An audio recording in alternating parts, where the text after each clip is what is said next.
नमस्कार दोस्तों। आज हम कक्षा 10 में सामाजिक विज्ञान विषय में लेसन नंबर 1 स्वर्णिम भारत प्रारंभ से 1206 ईस्वी तक के बारे में सामान्य जानकारी प्राप्त करने का प्रयास करेंगे। इससे पहले पार्ट 1 में हमने भारत में प्राचीन कालीन शासन व्यवस्था के बारे में, जनपद से महाजनपद की बनने की प्रक्रिया के बारे में और जैन ग्रंथ और बौद्ध ग्रंथों के माध्यम से 16 महाजनपदों के बारे में उनके राज्य और राजधानी को ज्ञात करने का प्रयास किया था। अब बात करते हैं राजस्थान के प्रमुख जनपद। इससे पहले एक सामान्य जानकारी प्राप्त कर लेते हैं कि यूनानी आक्रमण के बाद पंजाब राज्य में निवास करने वाली मालव, शिवी और अर्जुनन जातियां जो अपने साहस और शौर्य के लिए प्रसिद्ध थी, धीरे धीरे राजस्थान के पूर्वी भाग की ओर आने लगी और वहीं पर निवास करने लगी। इस प्रकार हमारे राजस्थान के पूर्वी भाग में जनपदीय शासन व्यवस्था का सूत्रपात देखने को मिलता है। बात करते हैं पहला जांगल महाजनपद, जिसकी राजधानी अहिछत्रपुर, जिसे वर्तमान में नागौर के नाम से जानते हैं। वर्तमान में बीकानेर, जोधपुर के जिले जिसे महाभारत काल में जांगल देश के नाम से जानते थे। बीकानेर शासक इस जांगल देश के स्वामी होने के कारण इनको जांगलदर बादशाह के नाम से जाना जाता था। बीकानेर शासक के राज चिन्ह पर जय जांगलदर बादशाह भी लिखा मिलता है।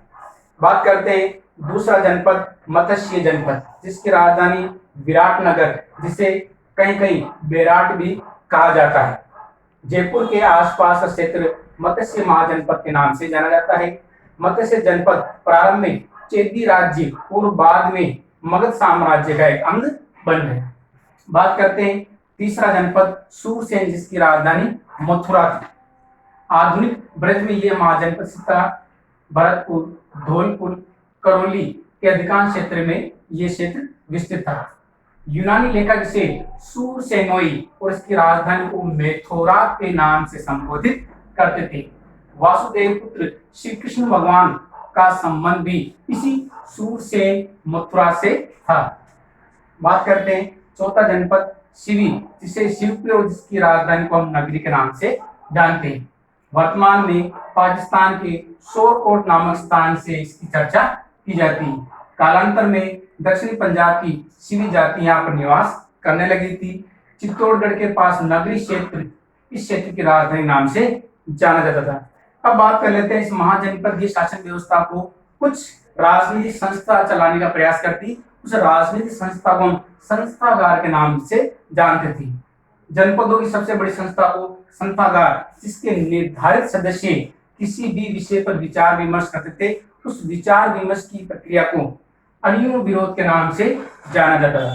प्राचीन काल के राज परिवार के सदस्य इस संस्थागार सदस्य होते थे। कालांतर में गुटबाजी, आपसी फूट के कारण धीरे धीरे इन विभिन्न प्रकार के गणराज्यों का अंत हुआ और इस प्रकार हमारे भारत में ये जनपदों से महाजनपदों के बारे में हमने सामान्य जानकारी प्राप्त करने का प्रयास किया। धन्यवाद।